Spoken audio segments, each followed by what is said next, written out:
بسم الله الرحمن الرحيم. معانا 3 سمكات بلطية كده حلوين، هنعمل النهارده بيهم أحلى أكلة سمك من بتوع بطاطا: فلفل، طماطم، ليمون، جزر مبشور، توم.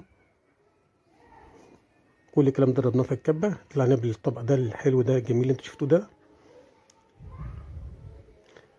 معانا نفتح بقى السمك فتحات كده عشان التتبيلة تدخل فيه.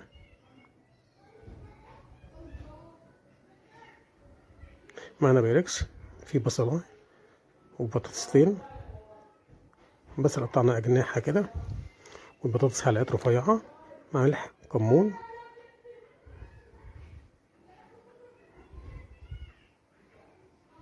معانا بقى 3-4 معالق من الدقة كده نحطهم على البصل ده، وندعك البصل بالبطاطس بالدقة ونحط عليهم شوية شبت لأن السمك بيحب الشبت.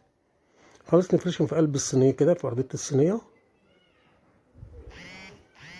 عصرة ليمونة. نجيب السمك بتاعنا،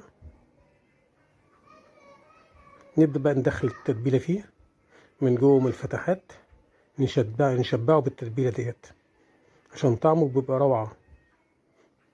نحشيه، والفتحات طبعا نحط فيها التتبيلة بتاعتنا. آخر سمكية، هم 3 سمكات كبار يعني. نحط بقى التتبيلة برضو في الفتحات اللي احنا فتحناها.